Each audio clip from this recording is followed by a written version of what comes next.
ishumi nyanye uNhlangulana kunyaka u1859.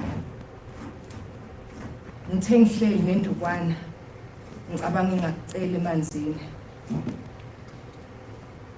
Mama, ngifula. Kumane kwashaya umoya omkhulu and it looked like amanzi rose all the way up to the riverbank when the wind blew.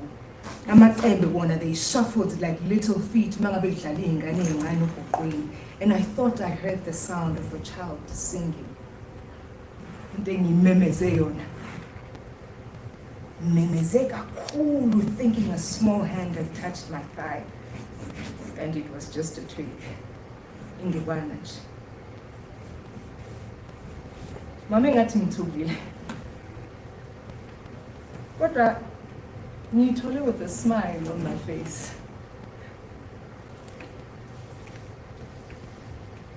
Anginaso nesiqiniseko ukuthi kungani ngikhuluma nawe. Angazi noma ngiyathandaza yini okanye sengiyagula. Kodwa ke vele baningi bacanga ukuthi kade ngagula. Mangithandaza ngithandazela bani nonke ngiflathele. Ungivela inqangi yena hayi angimazi noma ulele noma ukhohliwe ukubuya ngabe ehambele kwabanye. Mama kahle kahle kwenziwa yini vele ukuthi uma ngabe usubona ukuthi isikhathi sakho sesifikile ukuthi uhambe la emhlabeni ukhethe ukuthi mina ungangitshela. Kwenziwa yini mama ukuthi mina ungangivakasheli? Yazi ukuthi ubaba he used to sit like this engasho lutho, but I knew ukuthi he was consulting you when he didn't know which way to go. Kodwa manje usehambile. I can't talk to him. Mama nawe ungiphendula. Ngikhathele. Ngiyasaba. I can't listen to the trees and the river sing and swell at night.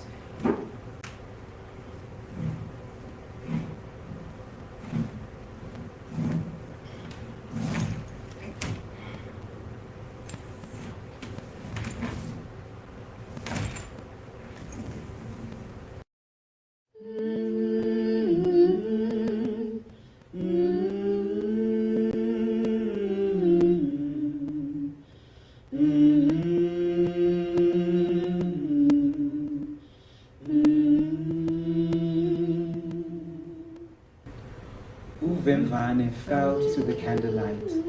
The light went out. Vemvane flew in that night. A moth of big brown and black eyes stood listening to the tree river song.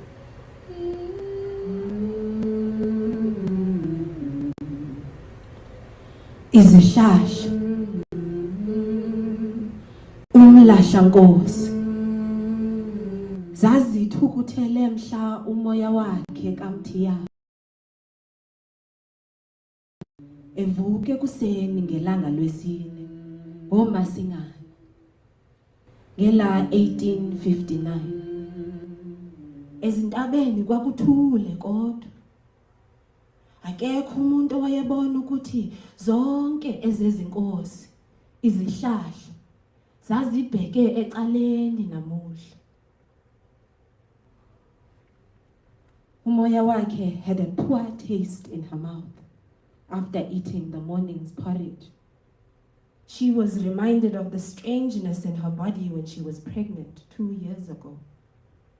How she felt ill at home in her flesh, but couldn't escape that constant queasiness running from her toes through her small knees. Those baby knees always seemed to reach away from the center of umzimba kamoya wakhe and away from each other. When she was nauseous, those knees would curve out like bows, sending rippling arrows of that vomiting sensation all the way beneath her entire skin, until the arrows hit their mark under her chin and tucked in under her tongue like a wet dog trying to cover itself with a mat made of grass. Umoya wakhe felt her nauseated tongue like a grass mat on a soaked dog's fur, would sit perched never softening its skin to what lay below.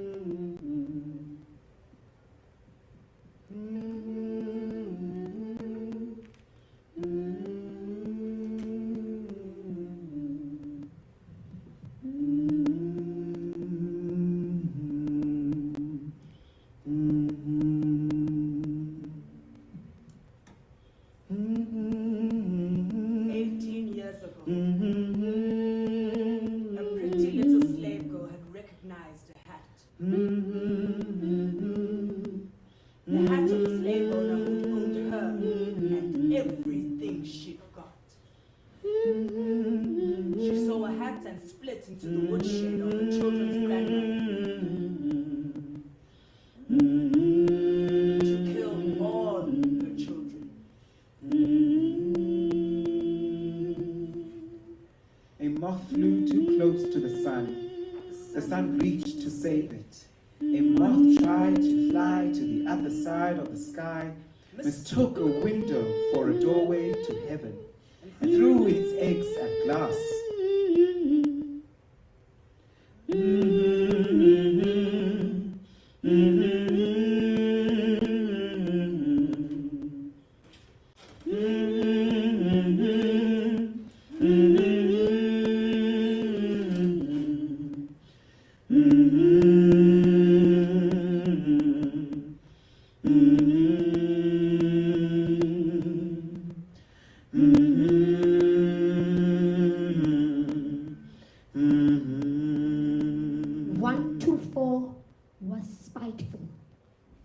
Full of a baby's venom.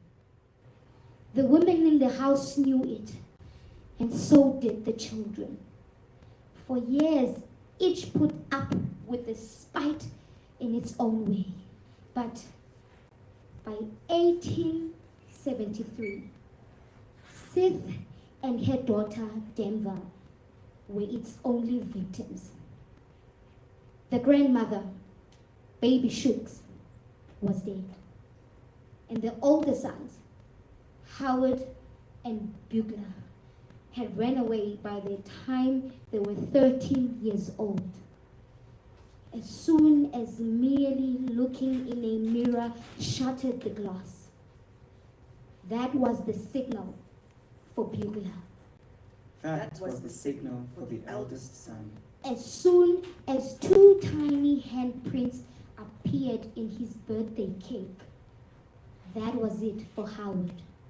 Before 124 and everybody in it had closed down, veiled over, and shut away, before it became a plaything of spirits and the home of the chafed, 124 had been a cheerful, buzzing house where grandmother Baby Shooks loved, shaved, cautioned, fed, chastised, and soothed, where not one but two pots simmered on the stove, where the lamp burned all night long. Within 2 months, in the dead of winter, leaving their grandmother, Baby Shooks, Sith, their mother, and their little sister Denver, all by themselves in the grey and white house and blue stone room. It did not have a number then, because Cincinnati didn't stretch that far. In fact, Ohio had been calling itself a state only 70 years. When first one son and the next stuffed quilt packing snatched up his shoes and crept away from the lively spite the house felt for them. Baby Shooks didn't even raise her head. From her sick bed, she had them go. But that wasn't the reason she lay still. Her past had been like her present, intolerable, since she knew that death was anything but forgetfulness. she used the little energy left to her for pondering color. Bring a little lavender in, if you got any. Pink, if you don't. And Sith would oblige her with anything from fabric to her own tongue.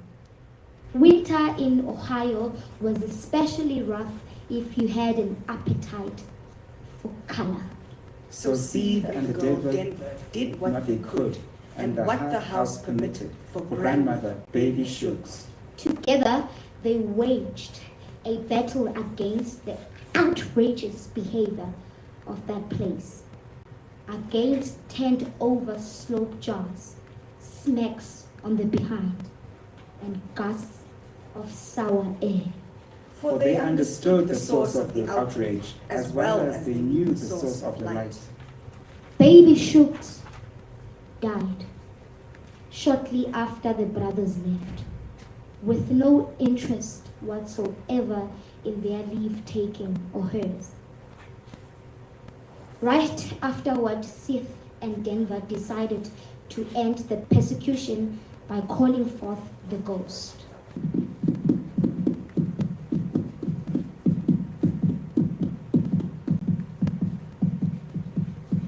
Umvemvane luzale lashona, izingane zizelwe zaphihliza ukudla endlini. Too young to sing their old song, the moth's larvae never heard were the voices of the ancestors and beat against the belly of the food they left for them by the dead.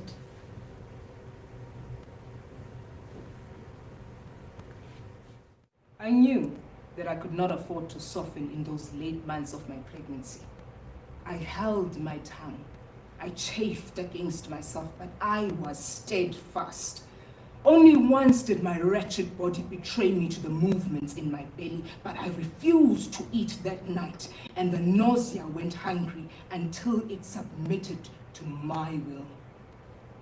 A body can be like a tree. Its waters can nourish life, but it will succumb to a lightning strike.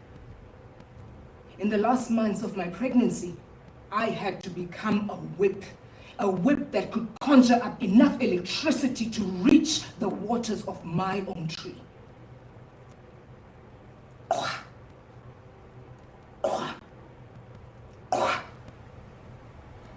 Noma nginyathela, benginyathela ngokucophelela on twig after twig as I was making my way into the woods in front of the biggest mountain, uKhahlamba. I was careful, you see, not to go directly past the east-facing caves, where the cave drawings reminded me of all that Ubabami had missed by dying before the great migration of Amasho. Ah, Mtiyai. He would have loved to sit in those caves and figure out what the stories meant. But I didn't want to think about my father. He would soften my hand, and in this moment, I needed it to be strong. I'd also made sure not to go too far toward the territory occupied by Amazis and the pastoralists.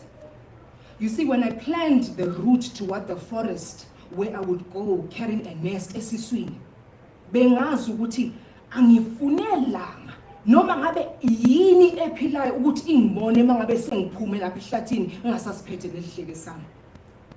Only the hunting birds would know or knew the strength that I needed to conjure up to fulfill the task at hand. Only they would know the weight of that nest. And if all went according to plan, they would pick up leso dleke ngishilo. But I had used up too much energy fighting the vomit of the night before. Angidlanga nokudla because I needed to win the fight against the noise in my nest. So, when I arrived at the site, the forest did its job and covered me from all the eyes. But ngithe mangizama ukuphakamisa isitswep sami, I could only crack it in the air once because the electricity did not reach my body. fell, limp, lying beneath those trees until the sun managed to peek beyond the trees and glare at me.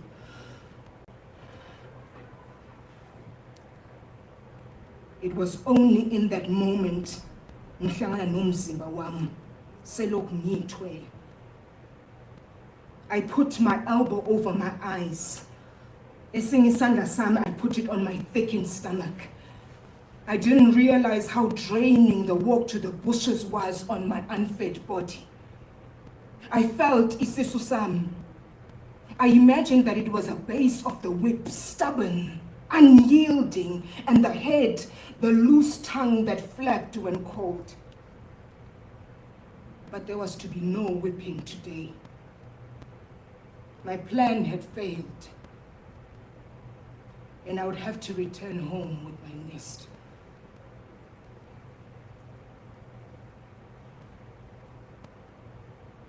Yabona,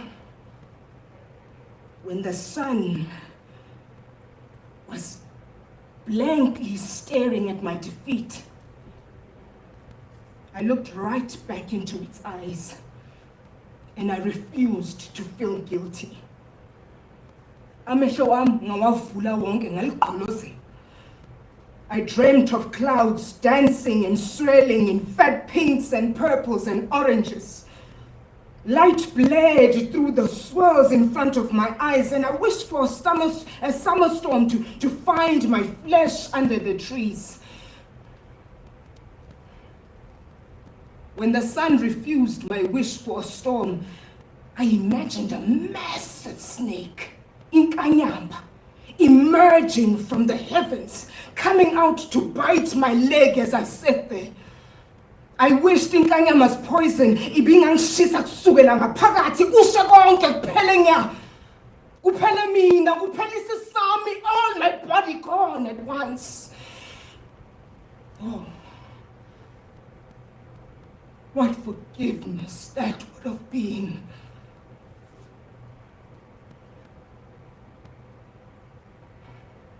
Kodwa kwenzakalanga lutho.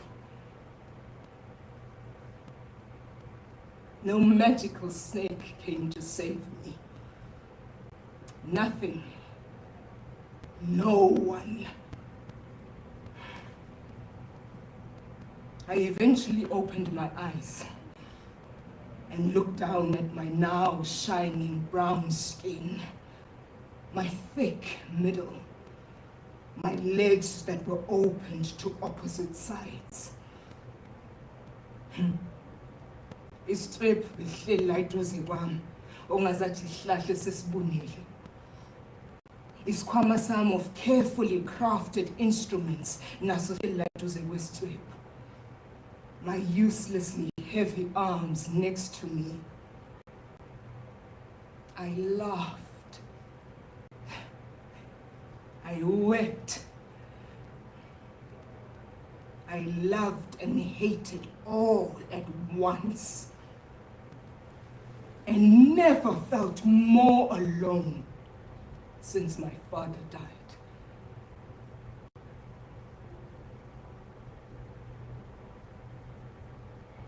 You're not smoking. No, I quit. Feel the hell of Lord that too. You ought to stop yourself sometimes. Yeah. If I stay around you, I will. I'll stop smoking, fucking, drinking, anything.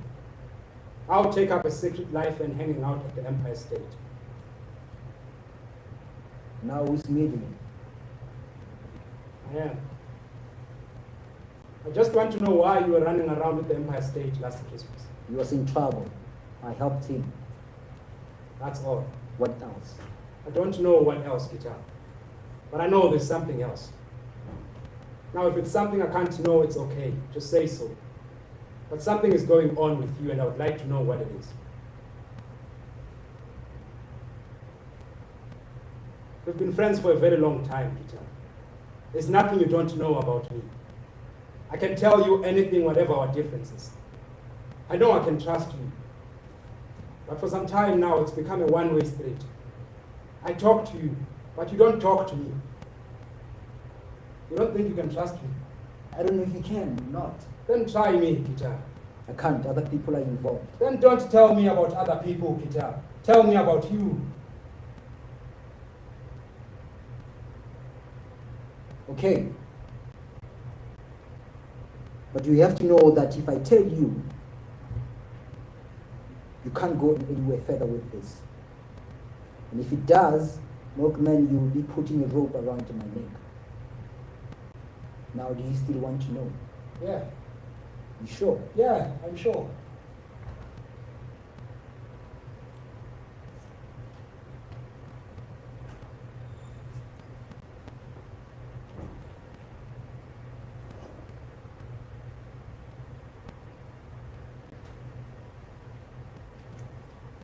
I suppose you know that white people from time to time,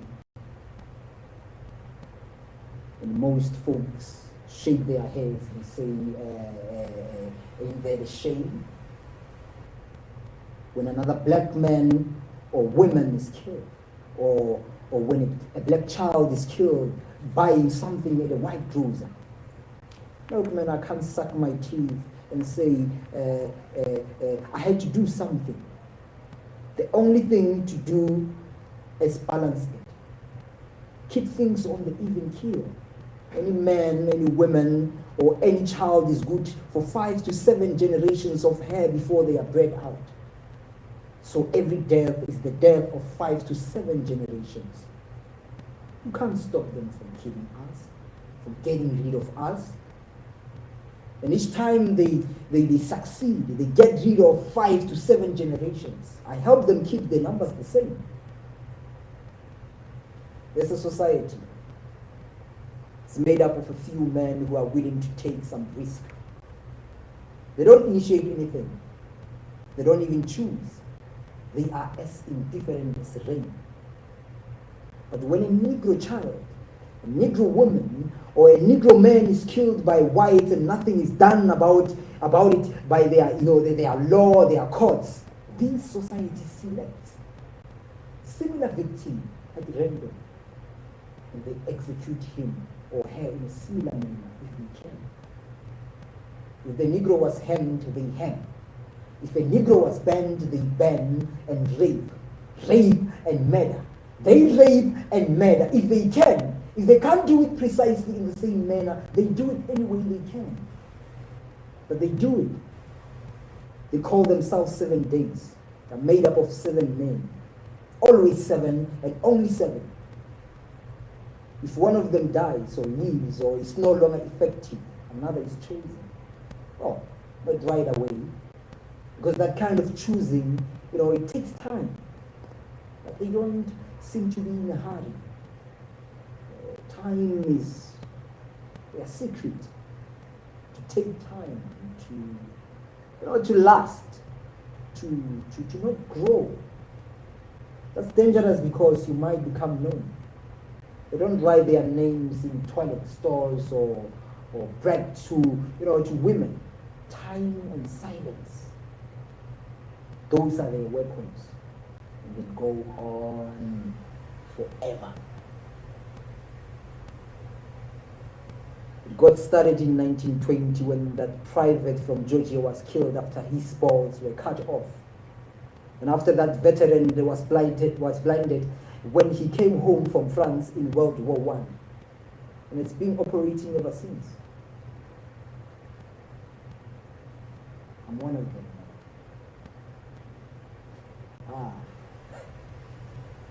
I can see it in your face. Huh? You want to jump in like a dead does.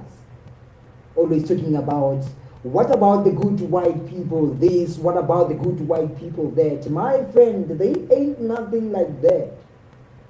When it comes to lynching and cutting off a man's balls, all of that crazy stuff white people like to do. Doesn't matter who did it. Each and every time one of them could do it. So you just get one of them. There are no innocent white people, man. Because one of them is a potential nigger killer. not an actual one. You think Hitler you think Hitler surprised them? You think just because they went to war that they thought he was a freak? Hitler is the most natural white person in the world. He killed Jewish and Egyptians because he didn't have us. Can you see those Klansmen over there shocked by him? No, you can't. Every time somebody does a thing like that to one of us, they say people who did it were crazy or ignorant. That's like saying we were drunk or constipated. Why isn't cutting a man's eyes out, cutting his nuts off, the kind of a thing you milkmen never get too drunk or too ignorant to do, too crazy to do, too constipated to do, and more to the point, how come a Negro, the most craziest people in America, doesn't get that crazy and that ignorant? No! White people are natural.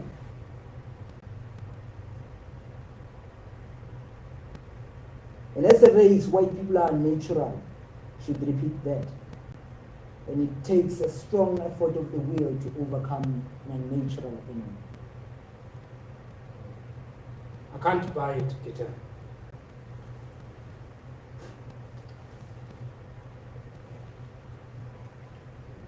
I know that. There's just too much wrong with it. Tell me. Well, for one, you'll get caught eventually, Peter. Maybe. But if I'm caught, I'll just die earlier than I'm supposed to be. Not better than I'm supposed to. And how I die or when, it doesn't matter. It doesn't interest me. What I die for does. The same thing, as what I live for. Besides, if I'm caught, they will accuse me and kill me for one crime, maybe two. Not for all. And there are still 6 other days in the week. We've been around for a very long, long time. Amen. And we are still going to live. We're still going to be around for a very, very long time. You can't marry. No. Have children. No.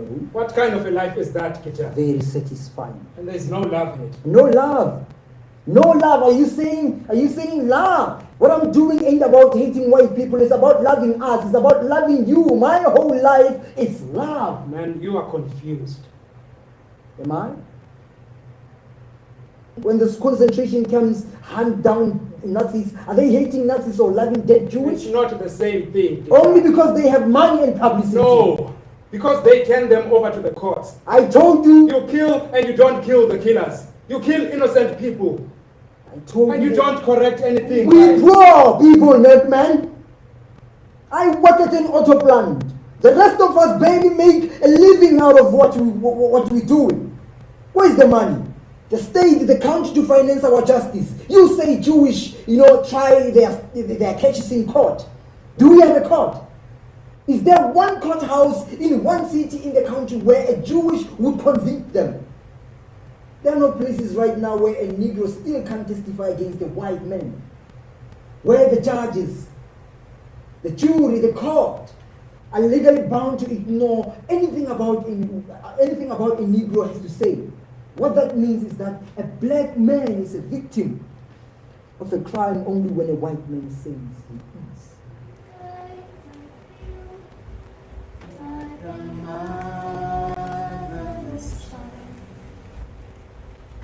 Sometimes I feel like a motherless child. Sometimes I feel like a motherless child. A long way from home. A long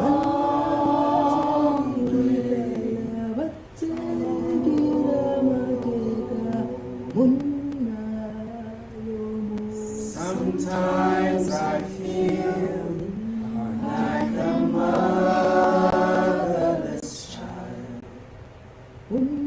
Sometimes I feel like a motherless child.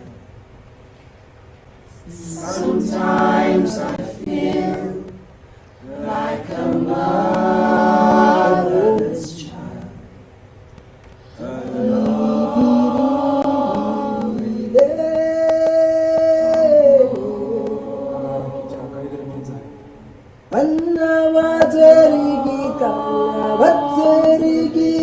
mateka unayomusi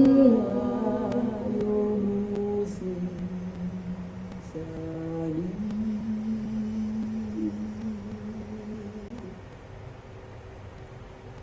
unayomusi sali.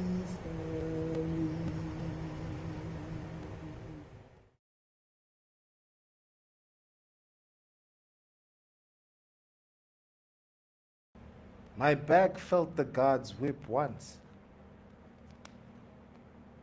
I don't think I've ever been that confused. I don't know if they didn't understand me or... But I tried to speak English and they got angry as I mumbled and felt my tongue jumbling up the new words. The guards hardly spoke to us. I think they were ordered to bark. They were always barking at us. Ngati, they believed that language lived inside a shirt and pants. They spoke more and more more covered a person was. We used to make fun of Abantu who spent the little we earned buying a shirt and pants. To come and dig for diamonds in the muddy mines in the heat of that hole, wearing a shirt and pants. And then they would have to wash those things every night. But we could see the ones who had a shirt, even a dirty shirt, were never stopped by the guards or whipped for stealing when they had no pockets to put the mine's precious stones. I knew these things. But when the whip hit my back, all my English words dropped like the spittle from my tongue.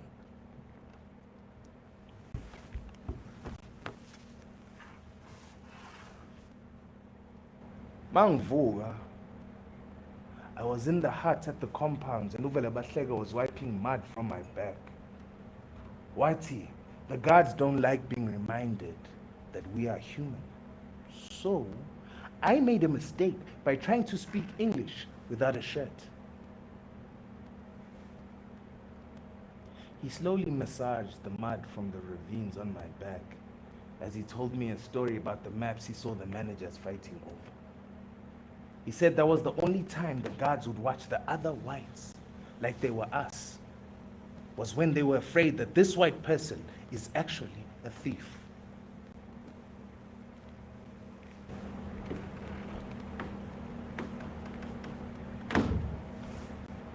Uvela touched my skin. Lezo khihliza ngathi isikhumba was the bark of a tree.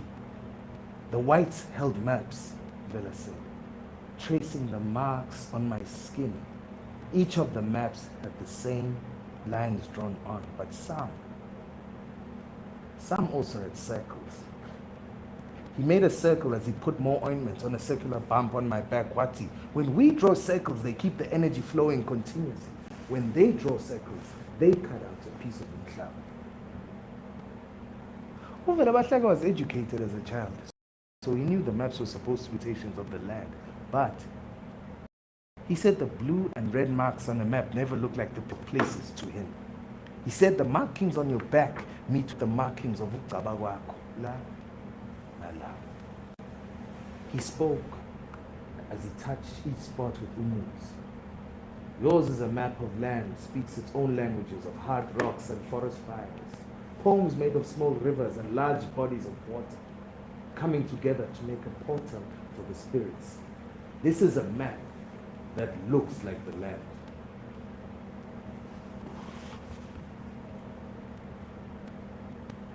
He started telling me stories of his people. I don't know how many stories he told, or how many days he worked on the map on my skin, or how he was allowed to work for all those days in my youth. But the sun had risen and set and risen again by the time he asked me to drink some porridge. And I was able to sip and then swallow.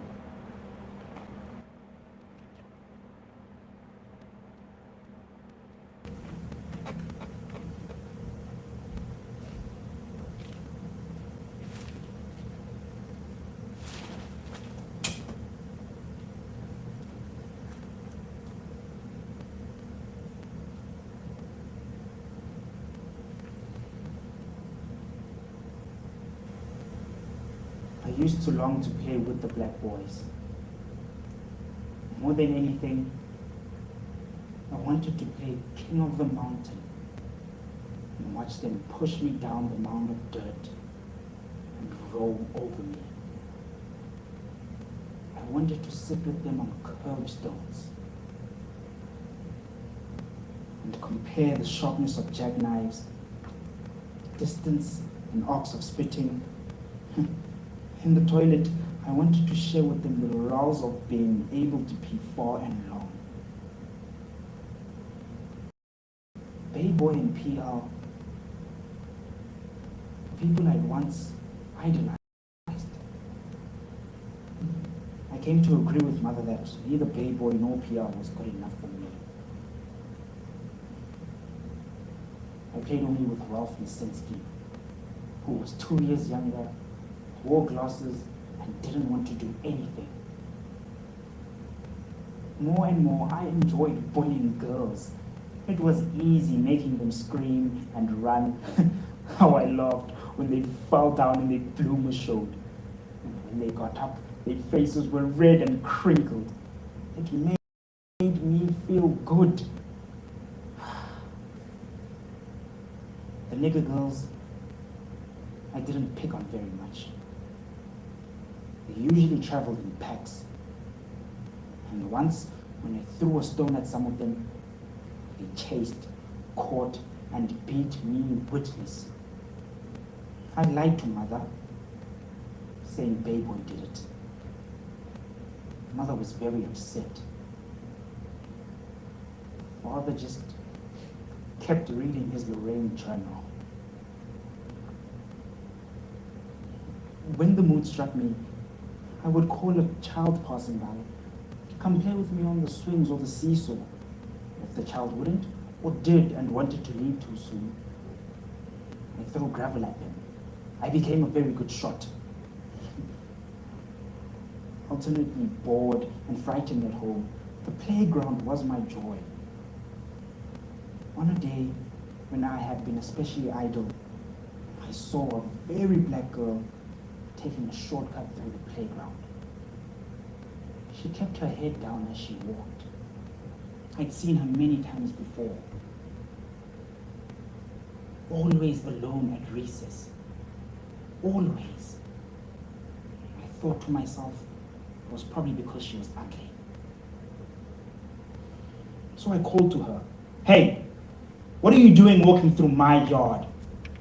She stopped. "Nobody can come through this yard unless I say so." This is not your yard, it's the school's. "But I'm in charge of it." She walked away. I walked towards her. "You can play in it if you want. What's your name?" Pekola, I don't want to play.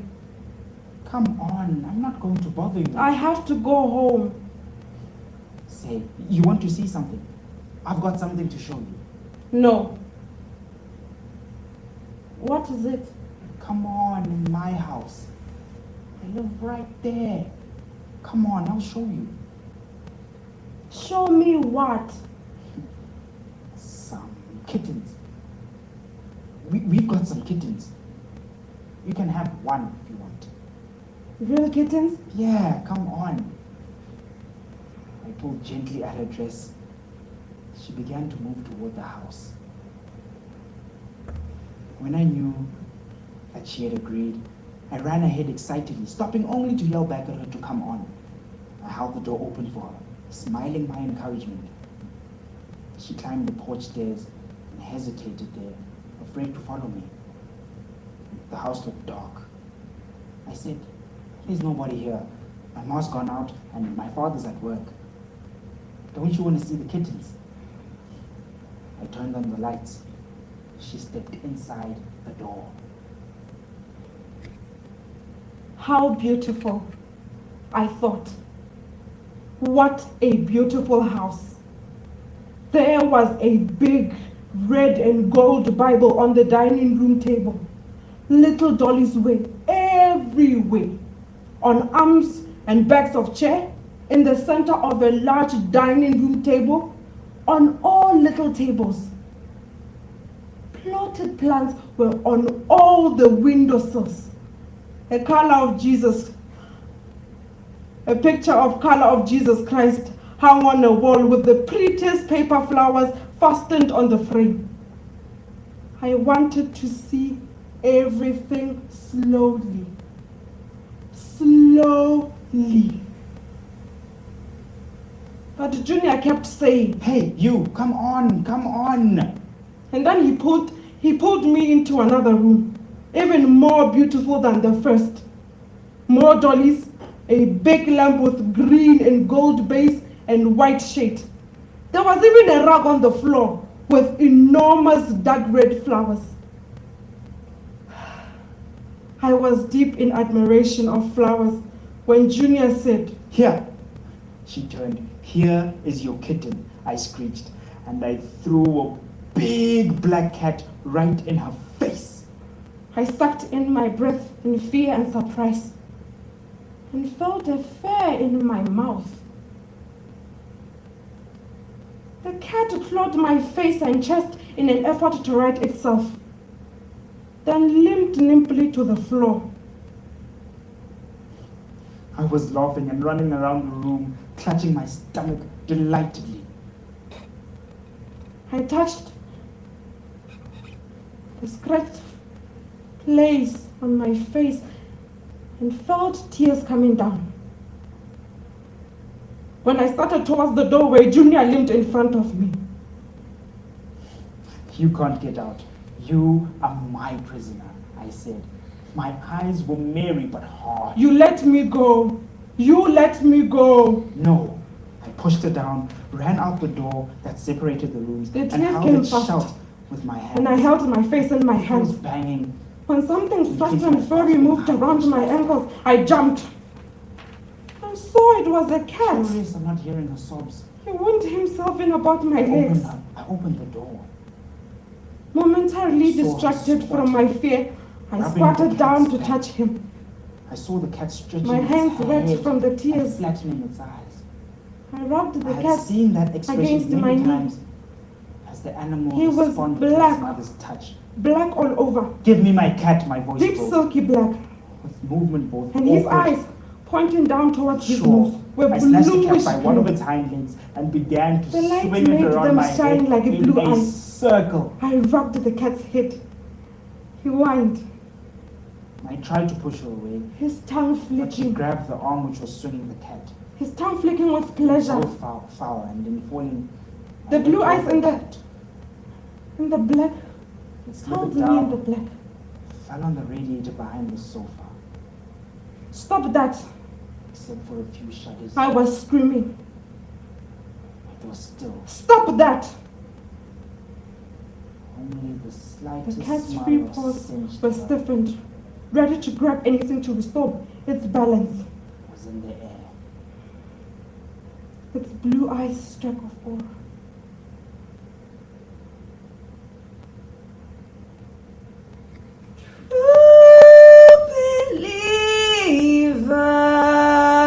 Believer, true believer,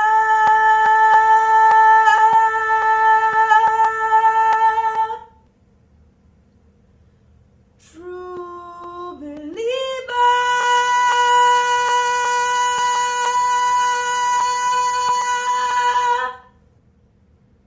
true believer.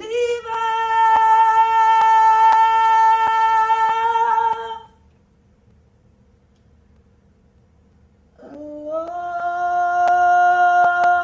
way from home.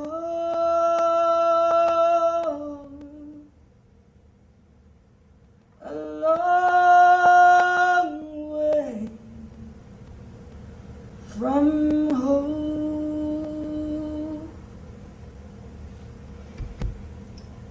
I backed out of the room, staring at the pretty milk brown lady in the pretty gold and green house.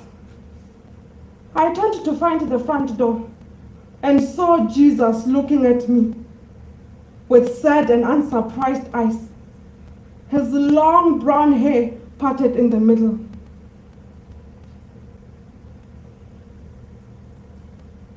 When I arrived here at your grandma Baby Shook's house, Baby Shooks kissed me on the mouth and refused to let me see all you children. She said you were asleep and that I was too ugly looking to wake you all in the night. She took the newborn in my arms and handed it to a young woman in a bonnet, telling her not to clean the eyes till the bonnet woman got the mother's urine. Has it cried out yet? Asked Grandma Baby. A little, said the woman in the bonnet. Time enough, said Grandma Baby. Let's get the mother well. And she led me to the keeping room and by the light of a spirit lamp bathed me in sections, starting with my face, and then while waiting for another pan of heated water, she sat next to me and stitched grey cotton. I dozed and woke to the washing of my hands and arms. She bathed me a number of times, and after each bathing, Grandma Baby covered me with a quilt and put another pan on in the kitchen for the next bathing. Grandma Baby tore sheets, stitched grey cotton, and supervised the woman in the bonnet who tended to Baby Beloved. When my legs were done, Grandma Baby cleaned between my legs with 2 separate pans of hot water. She then tied my stomach and vagina with sheets. And finally, she attacked those unrecognizable feet. You feel this, she asked. Feel what? Nothing. Heave up, she said, and helped me to a rocker, where she lowered my feet into a bucket of salt water and juniper. The rest of the night I sat and I soaked. The crust from my nipples, Grandma Baby softened with lard and washed it away. By dawn, the silent Baby Beloved woke up and she took her mother's milk. Pray God it ain't turned bad, said Grandma Baby. When the nursing was over and the newborn was asleep, its eyes half open and its tongue dream-suckling, wordlessly, Grandma greased the flowering back and pinned a double thickness of cloth to the inside of the newly stitched dress.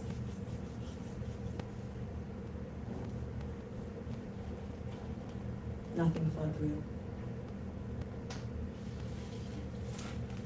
Not yet.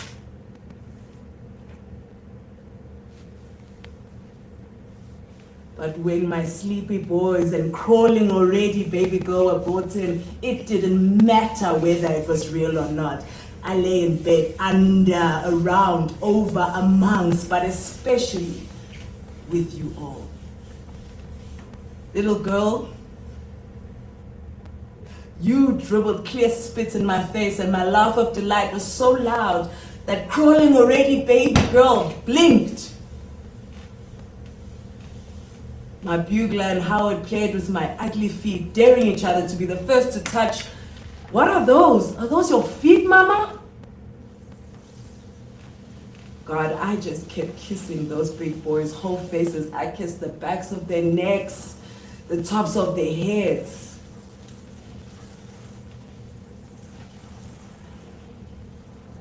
Kissed the centers of their palms until the boys decided enough was enough. And I lifted their shirts to kiss their tight, little, round bellies. I stopped.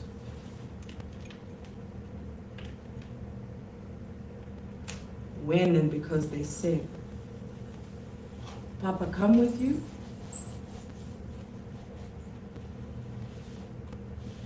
I said soon. And smiled so they would think the brightness in my eyes was love alone. It was some time before I let Baby Shook shoo the boys away, and finally I laid back and cradled my already crawling baby girl in my arms. My Denver. When I closed my left nipple with the 2 fingers of my right hand and you opened your mouth, we hit home together.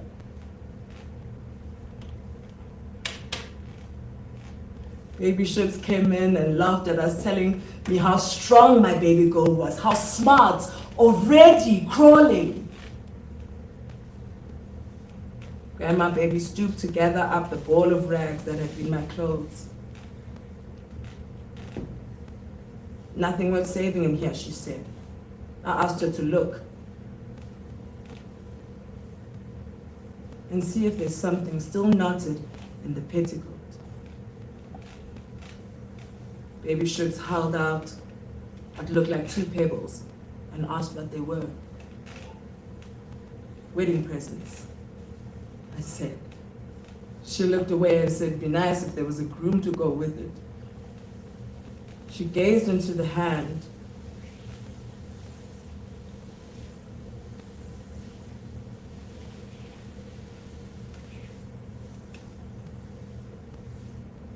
What do you think happened to my son?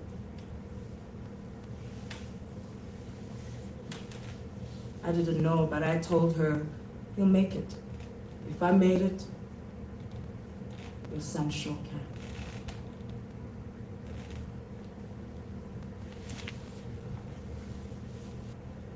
When I dream, Mother cuts my head off every night. Bugler and Howard told me she would, and she did. When I dream, Mother's pretty eyes look at me like I am a stranger. Not mean or anything, but like I am somebody she found and feels sorry for.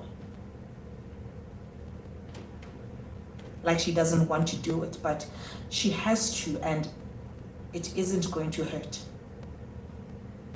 It's just a grown up thing that people do, like pull a splinter out of your hand, touch the corner of a towel in your eye if you get a fire cinder in it. When I dream, she looks over at Bugler and Howard to see if they're all right. Then she comes over to my side.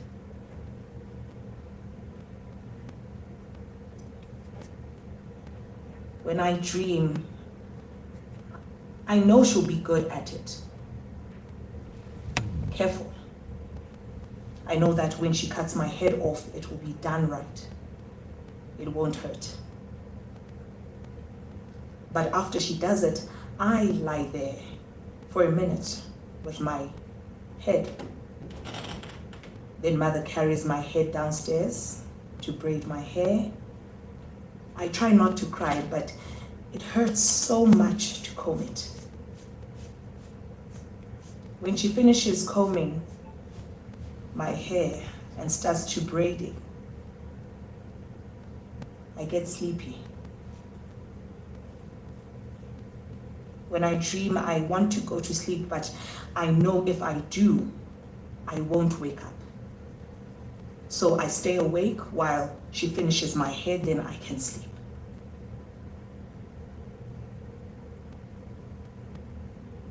When I dream, the scary part is waiting for her to come in and do it. Not when she does it, but when I wait for her to. Only place she can't get to me in the night is Grandmama's baby's room.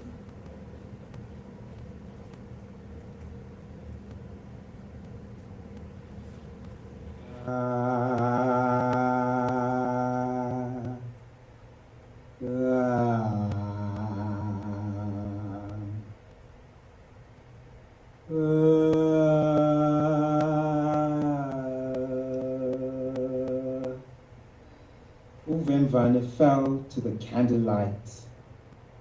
The light went out. Uvemvane flew in the night. A moth big of brown eyes stood listening to the river tree's song. In those days, when Uvela would take care of me, because I had caught a virus from one of the other sick miners. The miners were always sick and dying, so when I got sick, I was ready to die. But during those days, I woke up, and one day I asked Vela how long it had been. I don't know if he answered because I would pass out so quickly. I think my eyes fell into darkness. And when I woke again, he was humming, and I told him, I had a dream of you. He laughed. Always, when I walked back to my hut, I still had the love of my husband. And I could still look up at the sky and enjoy the sight of Amakole flying in for their summer migration. In 1856, young and pregnant, I convinced myself that I could think of the trees only as convenient places to hide from the glaring eyes of the sun. And I was not yet afraid to see the many wild kite birds that flocked up around Amakole's large wings to listen to the big birds. He thought, he laughed. Etty, as long as I didn't dream that you were taking care of me, because he wants acknowledgement for nursing me. It felt good to hear Uvela laughing. He had been so serious these past few days. Always, 1856 was a sticky hot summer, but mean. Umoya wakhe kaMthiyane uVumezitha was still my father's daughter, even if I could not face trying to speak to him eMakhandleleni. I could imagine Umthiyane flying and dipping and chatting amongst the neighborly birds in that too blue sky that suddenly changed into a grey, blue, purple, or storm. I pictured the tallest man in my world, gathering all the other spirits of Abazali who had not survived to come quickly and listen to the latest news about what was happening with the other brown, red, and yellow-skinned families now that Abelungu were in charge of their lands. Umthiyane, he taught me to I notice. dreamt you had taken a long walk into the mountains, and in my dream you were still pregnant. But every step you took pinched my back. I dreamt I was an eagle, and I saw your path going away and then back to our home. When you got home, I was still an eagle, perched in the corner on the wooden stand I'd made to hang our clothes. I was blind, epupeni moya wakhe.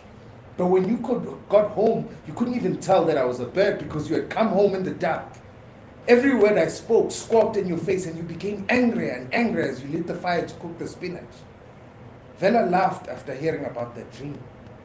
He said that many changes were going to happen, and at least yena uthole ithuba longazi before ngibhizi. Angazi niyangicasula mhlawumbe ukuthi wangikhumbuza wena uhleka uma ngithi ngikhuluma ngento ebalulekile noma ngoba wenza ngathi into elula kuyena ukuthi ngihambe. Kodwa nje qeda ukusho ukuthi amaphupho okunqamula ihlathi asho ukuthi uzoshintsha ekhaya nokuthi ukuphupha undiza uyinyoni kuveza ukulungela ukuphuma esimeni.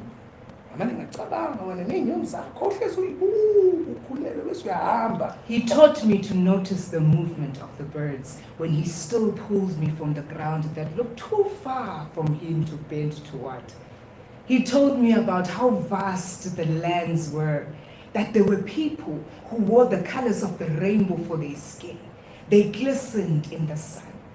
I learned to look for the migrations of people as much as animals, and loved listening to the way the seasons had different sounds and our village had different songs for each type of season, wet or dry.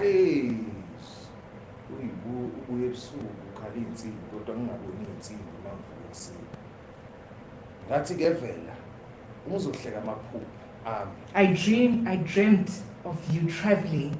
Or I dreamed of traveling with the nomads when they came past with ostrich shells dangling from their waist. That is serious. He tried to say the interpretation is not his, but he was still smiling. Or chests like third bumps and breasts. And Umthiyane told me that the nomads had carved animal spirits and stories of their travels on the walls wherever they went. I could only dream of big mixed animals with chicken clucks and elephant tusks and heads of zebras with lion bodies and horse tails all running around on the legs of ostriches. When I told him of my dreams, he just smiled and looked up at the clouds, pointing and telling me that he could imagine animals like that when he saw the clowns change shape in front of his eyes. Ubaba, Umtiyane, as he insisted that his favorite daughter call him, he never spoke about Umama Umtiyane wesithathu. She was his last wife when he was much older and his first wives had died. When I slept, I remembered one of our last fights. You said you'd become a whip, punishing your body daily. I said, the midwives tell me it's normal to vomit until you get whiplash, that you should rest for you and the baby. You said, I'll never understand you.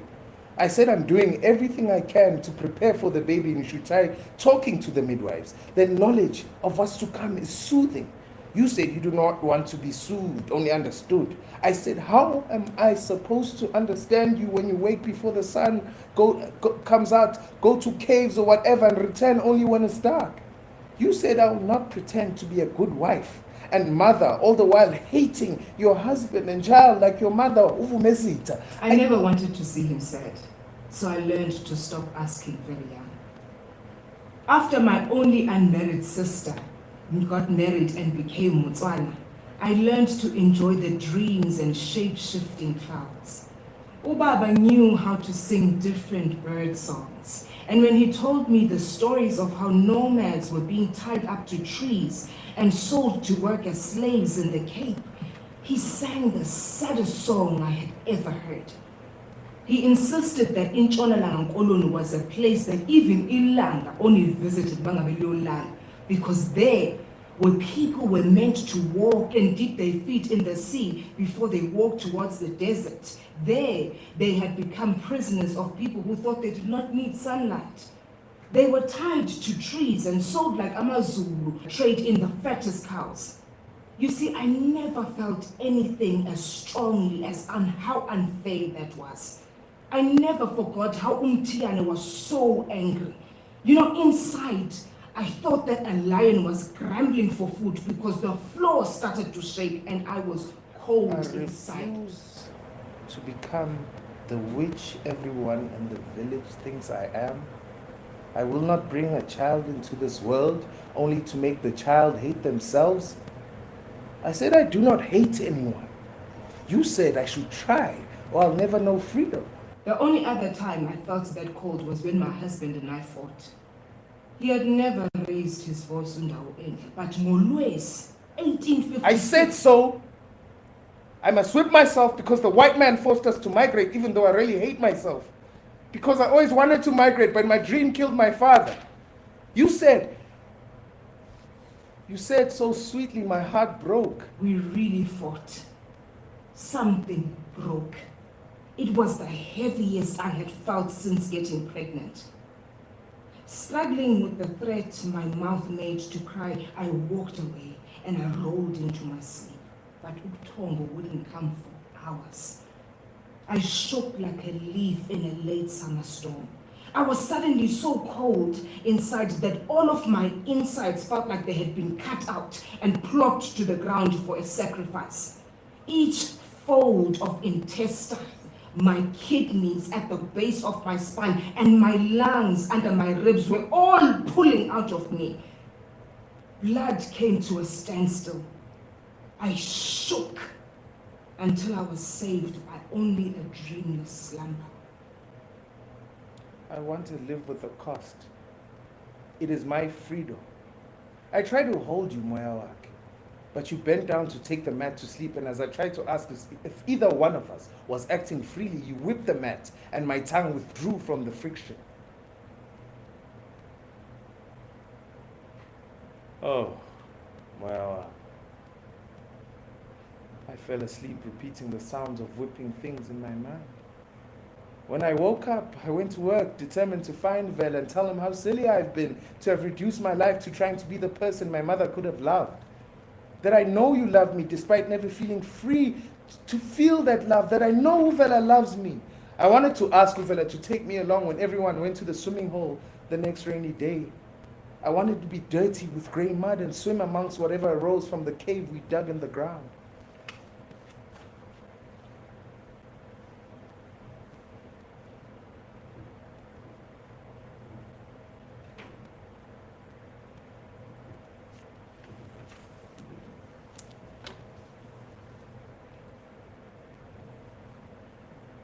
This morning, the sun searched the trees. It no longer worried to bring light to Moya Wake's darkened face. She stood at the door of her hut and felt porridge stick to the top of her tongue.